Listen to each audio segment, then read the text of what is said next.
We now rise back from recess. Good afternoon, everyone present and to the viewing public. It is now 13:30, 1:30 p.m. with six members present. We hereby establish a quorum to conduct today's meeting. For the members joining us this morning, we have to my left, we have Vice Chair Representative Angelo Camacho, and we have to his left, we have Representative Julie Ogo. And then we have Representative Ralph Yumo.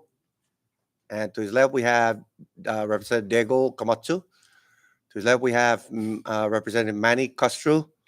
To my right, we have Representative J.P. Sablon.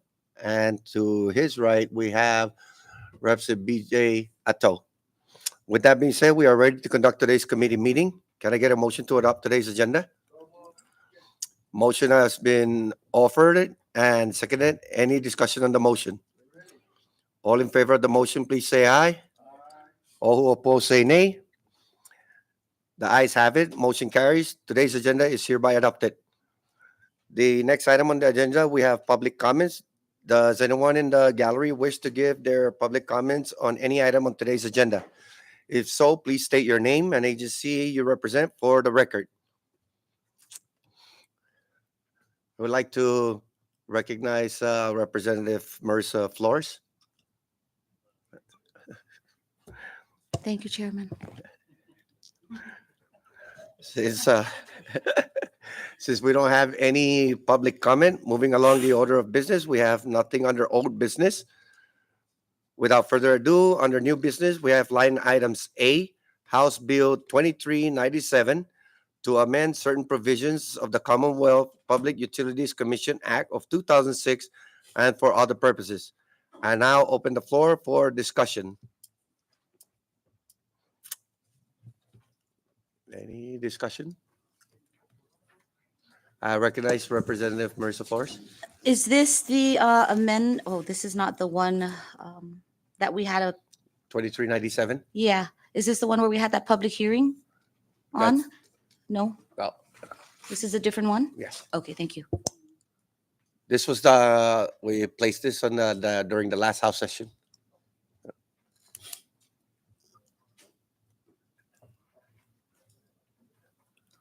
Excuse me, I recognize Representative Edward Probst. Welcome. I recognize Representative Jampo Sablan. Yeah, thank you, Chairman. So I know that we are now on open discussion with regards to House Bill 23-97. So I guess since this proposed legislation just came to the committee, Standing Committee on PUTC, I guess my question is, are there any plans to perhaps solicit comments or conduct public hearings with regards to this proposed legislation? Just a question if this body plans to maybe at the very least solicit comments from agencies that are affected from this proposed legislation. Thank you, Mr. Chairman. Thank you, Representative Sablan. I recognize Representative Marissa Flores.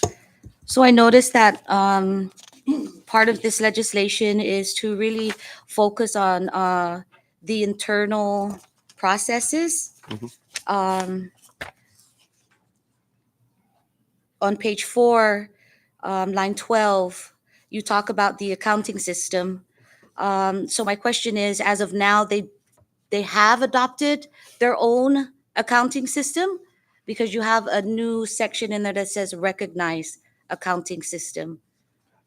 Well, what it's saying is they're still following the government process of accounting. Okay, That's what they're going on. okay. And you're not changing anything else except that you're adding that new language, recognized accounting system. Yes.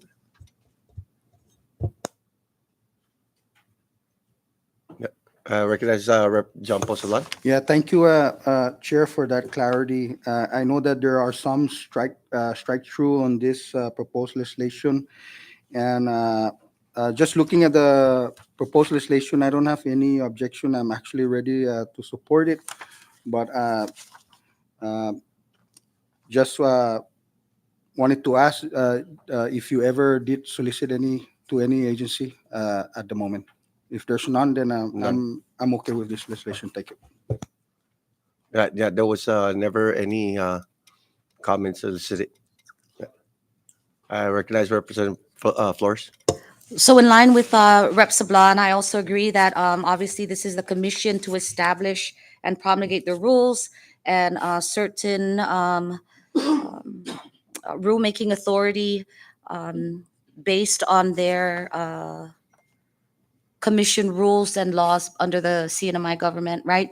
So if there's no objection to anyone else, but I also agree that if we're ready to vote on this, I'm also ready to vote on this today. Thank you, Ayo. Right. Thank you, Rep. Flores. Anybody else? We have none. Can I get a motion to? Well, before we do that, I would just can I make a comment? So just to clarify that, the reason why I'm proposing this bill is to give the commissioners the ability to expedite their process of hiring contractors to conduct research and to submit their or to submit RFAs and proposals, and the delay that they encounter when you're dealing with finance in paying vendors and consultants. It hinders them to on moving forward with whatever commission business that they do have. On the other note, it's that the commissioners have had or have been dormant for almost a decade, and no one really actually or enforce the deposits that the regulated entities are supposed to be depositing, regardless if there's a commission or not. So what they're doing is they want to open their own bank account where they have the authority to be the expenditure authority on their billing. And at the same time, they are also required to submit to us on an annual basis their report on their expenditure, and their ability to uh, right now they don't even have an office, they don't even have a staff, and a lot of them are working voluntarily. And with all the emergency procurement that CUC is going through with generators and whatnot, and somebody needs to take a look at that, and hoping that once they're all settled, that we don't have to intervene in the process and oversight of how CUC operates its business. So that's the purpose of this whole bill. I recognize BJ Ato. Thank you, Mr. Chairman. Just under page 5, Mhm. line 4, Mhm. do you want to include personnel / operational? Because the commission's going to end up staffing people, Right. and we don't want to just put that as operational costs, and you don't have anything for personnel unless you're going to outsource everything. Well, because they do not have they're going to be in charge of hiring, and terminating their personnel. That would be part of their operational cost. Sure. I just want to make it safe that it's gonna be allowable to Right. to be utilized for personnel costs. So I think we should make that clear. And if we're not gonna add personnel in there, but we should make it clear in the report that the legislative intent is to be inclusive with personnel costs for the functions of the office itself. Okay. No? Yes, sir. Thank you. So are you Thank you. proposing to insert it? Well, that's for just for safety measures. No, it's to include personnel / operational Okay. costs. But if we don't want to amend the bill itself, we want to make sure that the legislative intent is clear in our report that the operational funds is inclusive of personnel as well. Okay. No? Yes. So if the members feel that we So moved. should include that, I think. Well, we'll go ahead and consider it technical, right? Because that's the intent. Really, is Yeah. the operational costs would also be for personnel. Right. So let's just consider it technical, so we don't have to mess around with Yeah. House Bill 97, whatever HD one. Mhm. So, council, because it, That's okay, personnel is part of operations. So Yeah. it's implied. okay. So Thank- it's okay, Council, that we treat it as technical and not personal? Yeah, that's fine. I'll just put a comma included personnel costs, comma.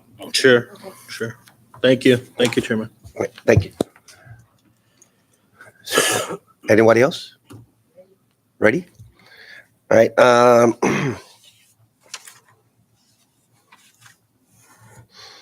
Okay. So can I get a motion to pass House Bill 2397? Motion has been seconded. Has been offered. Mr. Chairman, point of clarification, we have to make a motion to adopt it so we can formulate the committee report for the full body. Okay. So clarified. So Second. now I kind of lost myself on the script. All right. So all in favor of the motion, please say aye. All who oppose say nay. Motion carries. House Bill 2397 is hereby adopted. Next item under the new business, we have line item B, House Bill 2399, to require all vessels and or motorboats to possess and utilize a global positioning system GPS. I now open the floor for discussion. Ready? Right. No discussion. I did. I recognize Representative Manny Castro. Oftentimes there's GPS is important, and I commend you, Chairman, for bringing this up, given the excessive amount of resources spent for search and rescue purposes, and oftentimes finding that the vessels don't have the required equipment. Another thing is, I also wanted to find out if to include like the marine radio. I mean, unless there's already the law that requires that, but oftentimes they also lack the radio. The basics. Yes. So just wanted to put that clarification. Thank you. I recognize Rep. Julie Ogo. Thank you, Chair. I just wanted to clarify for when you say motorboat, is that any boat that has a motor engine on it, or or just like a kayak or? No, Just wanted it's to- motorboats. Yes, Okay. because those are the ones that will be going beyond the reefs. Okay. Yeah. All right. Thank you.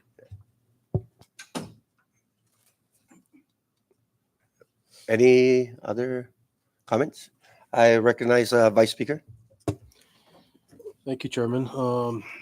So just for clarity, I know this was brought up by a couple, I guess you could say, boat owners. Would it the specific bill? I understand the intent is really great. However, I guess for the much smaller boats that are just within that stays in the reef. I know it's going to be cost associated to even purchase a GPS system. So I was just wondering if it's maybe we can be more specific and to include that language where it would not allow, not require the smaller vessels that is only meant for inside the reef. Well, because the way we interpret motor vessels, is that if you have the ability to travel inter-island, that would be considered, regardless if you have a line of sight, we wouldn't know if, they can be dead in the water and then next thing you know, they're drifting off. So even if it was a small boat, but if it has the ability and the capability to travel to the other islands, like from Saipan to Tinian, you would need that. Thank you. Right. Thank you. I recognize Representative Marissa Flores. I don't own a boat, but I'm just curious because they have dinghy boats that can go all the way to Tinian. Right. They have, and those are measured by what, 14 feet? I have no idea, but I know at some point, right, those motorboats are only handled by a Yes. single handle. I don't know what you call that. Outboard thing. motors. Thank you, sir. Yes. I'm an inland person. So, I mean, for that type of boat, then can we at least have the language where we say, have the measurement of the boat? Because some of those boats don't actually go, they can't go as far as Goat Island or, when we're saying in the reef, even when we travel towards Tinian, it's in the area where you can actually boating safety can go out there and there's open fishing with other people. But can we exclude a certain uh or can we have a standard, like say, okay, this does not it does not affect those boats that are less than 25 feet or in length, or I don't know, just That- as a suggestion, because I know that some people have motorboats, but they only use it for in the reef for fishing.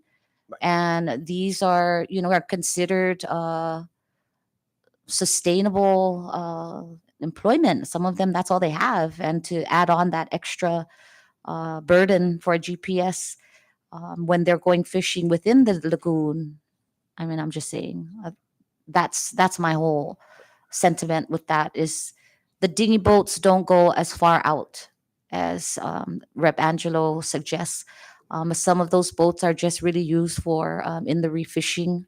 But we do understand that, based on what's been going on in the past, we've had these deep sea divers being lost, and I get the intent, just as a consideration. So, thank you. I yield.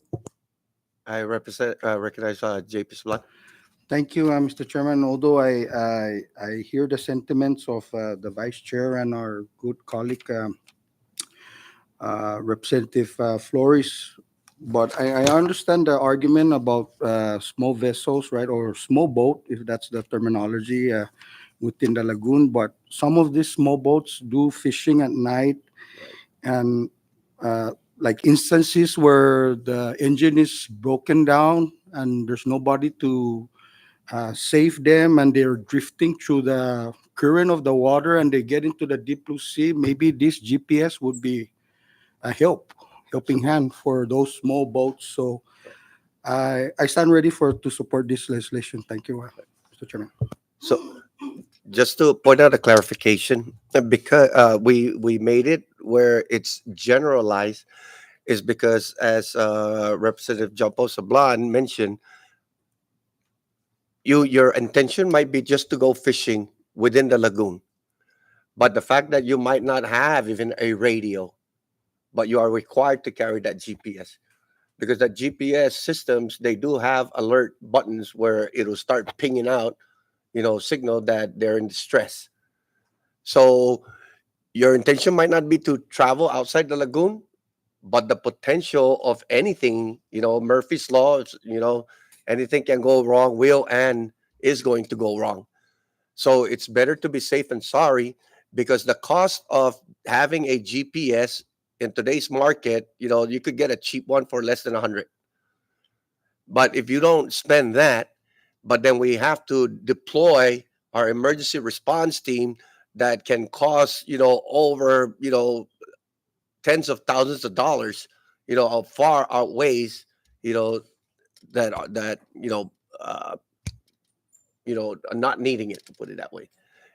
So it's best to have it and not need it, and then need it, and then next thing you know, we're lost at sea. So that's the reason why we made it general. Yes, your intent is not to go out, but you never know. The possibility of you being stranded, and then your phone gets wet, you can't make a call, you know, we're stuck. And then now what? Because I don't think that when you're drifting out and you're still within the lagoon, you could scream on the top of your lung and they're still not going to hear you, especially during inclement weather. And they probably might not even see you during inclement weather. You know, so we want to just make it as safe as we possibly can, and we firmly believe that this technology can help, you know, the minimize the lost at sea incidents. You know, I recognize Rep. Julio. Thank you again, Chair. So, this is, you're amending to make this a required device to be installed in those vessels or motorboats, right? Right. So, what happens if they don't install that and they get caught with it? Is there any penalty or, There is a is it penalty. under that code 3 CM subsection 5451? Is it? There is a penalty for the where's that? Right, that one. Yes. So it's Title 3, it's 3 CFC Section 5462. 62. And also, I just wanted to clarify that under Section 5412 has the definitions, and it defines vessel as. And it defines vessel as vessel includes every description of watercraft other than a seaplane on the water, used or capable of being used as a means of transportation on the water.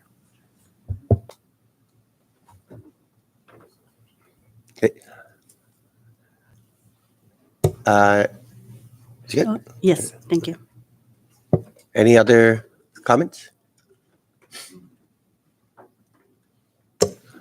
I'm recognize just, it. I'm sorry, Chairman, but I'm just curious. I know that this was proposed at the last, introduced at the last session. Did you get public comments from boating safety and everybody else? Yes, we actually did. And what was the outcome to that? They all approve of the bill, Okay. and I would provide that information to the LAs. Okay, now, well, is there a current statute that says that we charge for the local government or local boating safety charges for search and rescue? Or is that just activated by the Coast Guard? I think it's activated by the Coast Guard. Okay, thank you. But you did get public comments? Yes, and they're all in support of it. Not only boating safety, but some of the fishing community, boat owners. Okay, thank you. Okay, thank you. I yield.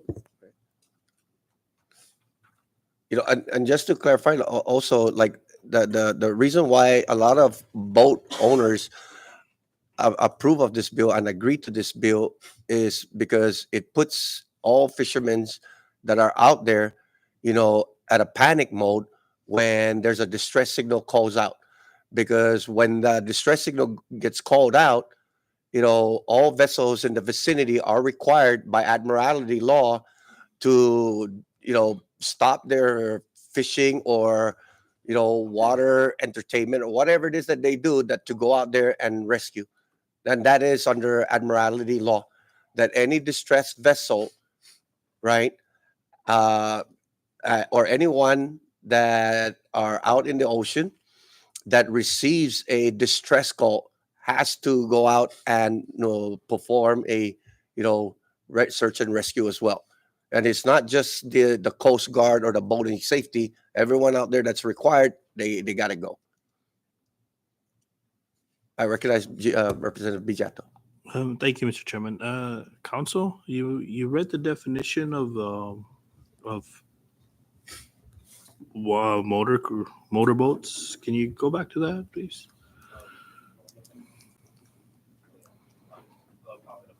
All right, thank you.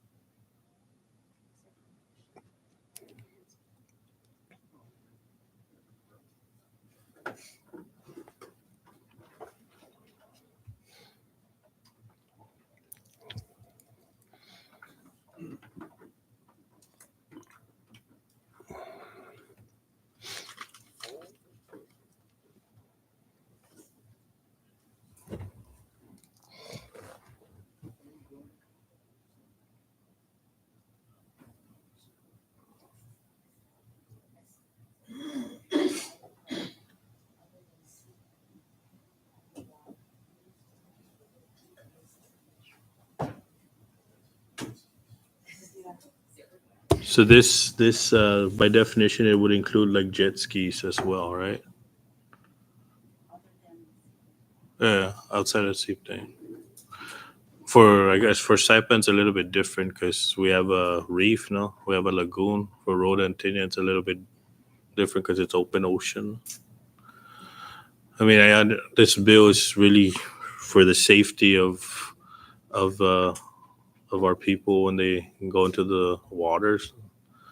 It's just I guess we're gonna have to revisit the definition part on because this is gonna be too subject. But I think the bill itself, the intent is for safety of our fishermen and our water sports guys and ladies. So I support the intent of the bill, and maybe we can revisit the definition of a vessel when it speaks about water vessels. No? I think we'll get to that and address that portion, but this will at least take care of our people, make sure there's a safety net when they're out in the water. So I stand ready to support the legislation. Thank you, Mr. Chairman. Thank you. Right. Uh,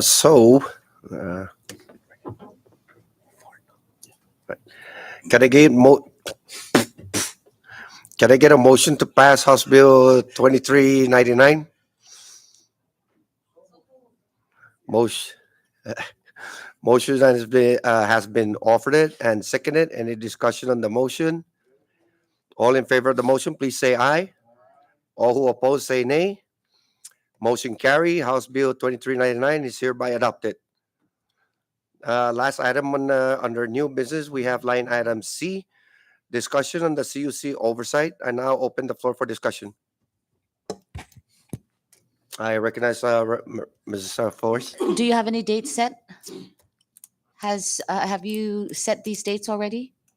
Well, so we do have the financial documents of CUC right now.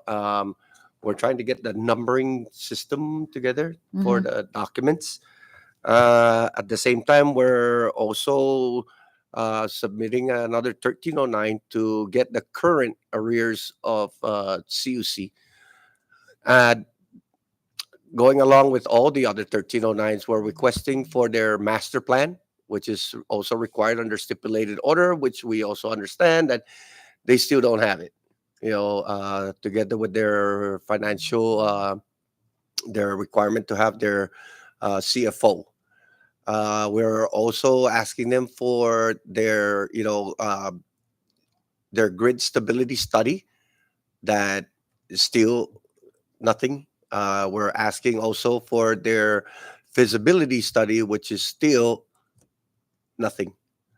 So we want to, start bringing them in and having all the discussion because, as we know right now, with Judge Carter in town, wanting to talk with the government or with our governor, regarding the arrears and the lack of employment for the CFO position, which is a very crucial position. So I'm wondering if before I want to try to schedule a date before we start the budget hearing. I recognize G. Paceman. Sure, if we can have a short recess. Right. We'll On go this in topic. recess. Can we?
All right, we're back on recess. So, any comment from anybody? Move to table. Yes, yes, yes. So where's that? Yeah. So I do agree that that we should table it because of the new manager that's coming in, and hopefully we can have a better dialogue and more transparency. You know, and with the Senate now, you know, in the process of conducting their own investigation, and we'll see what they got, and we can compare and see how we can move forward. Yes, I recognize JP Sablan. Thank you, Mr. Chairman. I agree with the the notion that we will table, but also with the notion that we continue on with the 1309s on those documents that this body wishes to review and look into more further. Right. Thank you. I recognize Representative BJ Ato. No, no, no. Okay. Anybody else? All right, ready? Okay, so where is that? So we move to table the uh, CUC oversight. All right. Next item on the agenda, we have miscellaneous. Oh, or motion to. So can I get a motion to table the CUC oversight? Motion has been seconded, right? So now, all in favor of the motion, please say aye. All who oppose, say nay. Motion carries to table the CUC oversight. Okay. Moving along on the next item on the agenda, we have miscellaneous. I recognize Representative Manny Castro. Chair, I just wanted to go back to the House Bill 23-99 Mhm. On the conversation regarding GPS. And in response to some of the concerns brought up with other members, how it might be costly for some of these vessels, I also wanted to find out if the chair can also reach out to Homeland Security. I think EMO is still with Homeland Security, and when I mentioned about the radios, a lot of these guys, some of them have the UHF and VHF, and really out in the ocean, it's supposed to be marine grade, which is VHF. Find out if they have the technology, just like, as a sailor yourself and veteran, you know that technology is there to track the distance between, where the vessel is at and from the station or the ship. Or so if EMO has that technology, and perhaps they can also ensure that prior to registering the vehicles, in addition to GPS, the radio also has that feature, and Homeland Security has that, because it's a lot more affordable if the government purchased that feature as well. So oftentimes it's a matter of finding them, that that can reduce the cost if they know exactly where they're at. Thank you.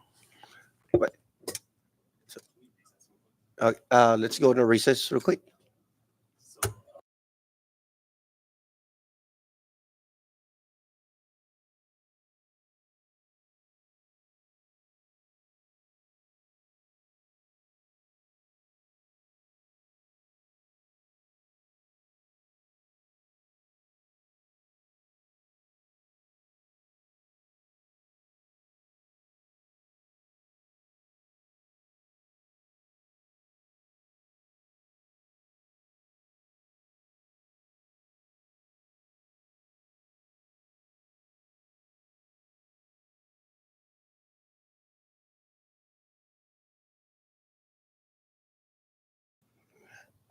Right.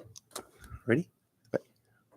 So the bill for, or the House Bill 2399, we did have a session or meeting with boating safety that also represents, Homeland Security. Mr. Lino Tenorio was here, what was it, like 2 weeks ago? Right? That was 2 weeks ago when we worked on the bill. And he was representing, Homeland Security. Yes, sir. Good? Ready? All right. So next item, you want to take over? I recognize the vice speaker. Vice chair. Belay my last. Vice chair. Moving along to item number 7, adjournment. Motion to adjourn, subject to the call of the chair. All in favor of the motion, say aye. All opposed, say nay. This meeting is hereby adjourned. Thank you and good night.